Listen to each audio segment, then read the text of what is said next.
This video is powered by Prince Hotel and Restaurant. Jharsuguda ଜିଲ୍ଲାରେ ଅନେକ ଗୁଡ଼ିଏ କଳକାରଖାନା ଖୋଲିବା ଫଳରେ ସାଧାରଣ ତାପମାତ୍ରାଠୁ ଅଧିକ ତାପମାତ୍ରା ରହୁଛି ସହର ଓ ତାର ଆଖପାଖ ଅଞ୍ଚଳରେ।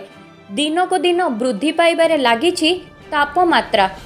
ଆଗକୁ ଖରାଦିନ ଆସୁଥିବା ବେଳେ ସହରରେ ତାପମାତ୍ରା ବୃଦ୍ଧି ଚିନ୍ତାର କାରଣ ପାଲଟିଛି।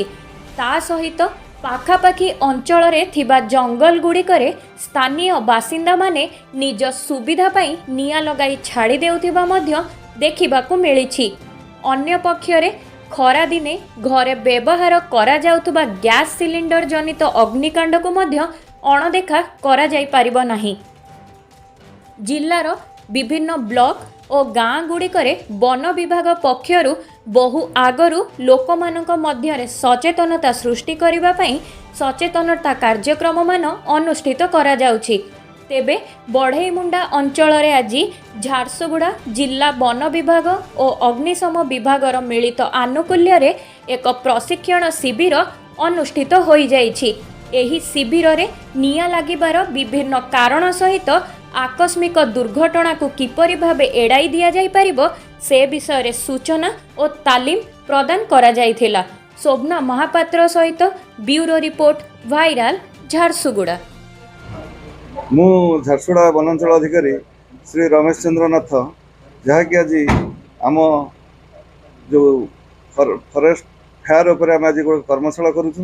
ଯେଉଁ କର୍ମଶାଳାରେ ଆମେ ଆଜି ଆମର ଫାୟାର ଅଫିସର ମାନଙ୍କୁ ଫାୟାର ଡିପାର୍ଟମେଣ୍ଟର ଲୋକମାନଙ୍କୁ ଡାକି ଆମର ଯେଉଁ ଫିଲ୍ଡରେ କାମ କରୁଛନ୍ତି ସେହି କର୍ମଚାରୀମାନଙ୍କୁ କିପରି ଜଙ୍ଗଲରୁ ନିଆଁ ନ ଲାଗିବ ତାର ଶିକ୍ଷା କେମିତି କେଉଁ ହିସାବରେ ଦେଲେ ସେମାନେ ତାକୁ ଜଙ୍ଗଲକୁ ଯେପରି ନିଆଁ ନ ଲାଗିବ ସେ ବିଷୟରେ ଆମେ ତାଙ୍କୁ ବିଷୟରେ କିଛି ଶିକ୍ଷା ଗ୍ରହଣ କରିବା ପାଇଁ ଆଜି ଏଇ ଯେଉଁ କର୍ମଶାଳା ଆମେ ଆଜି କରିବାକୁ। ନିଆଁଟା ପ୍ରାୟ ଆମର ଯେଉଁମାନେ ଜଙ୍ଗଲ ଅଛି ଗୋଟେ ଏଠି କାତିକିଲା ରିଜର୍ଭ ଫରେଷ୍ଟ, ମଲଦା DPF ଅଛି, ଆଉ ଆମର ଗ୍ରାମ୍ୟ ଜଙ୍ଗଲ ଗୁଡ଼ା ଧର ମାଲିମୁଣ୍ଡା, ବାଲିଜୋରି, ଦେବାଡି ଆଉ ଆମର କାପୁଟିକ୍ରା ଏମିତି ଅନେକ ଜାଗାରେ ଜଙ୍ଗଲ ଅଛି ଯେଉଁଟାକି ସେମାନଙ୍କର ଆମର ସମସ୍ତ ବିଟ୍ ଗାର୍ଡ଼ ମାନେ ପ୍ରତ୍ୟେକ ବିଟ୍ରେ ସେମାନେ ତାଙ୍କୁ ଏଇ ଜଙ୍ଗଲ ଲିଭାଇବା ପାଇଁକି ସେମାନେ କାର୍ଯ୍ୟକ୍ରମ କରୁଛନ୍ତି। ଆଉ ମାନେ ବିଶେଷ ହିସାବରେ ଯେମିତି ଜଙ୍ଗଲ ନ ଲାଗିବ ସେଥିପାଇଁ ଆମକୁ ଅଧିକ ଶିକ୍ଷା କରିବା ପାଇଁ ଆମେ ଆଜି କର୍ମଶାଳା କରୁଛୁ। Prince Hotel and Restaurant, Main Road, Station Chowk, Jharsuguda. Visit for comfortable stay and quality food.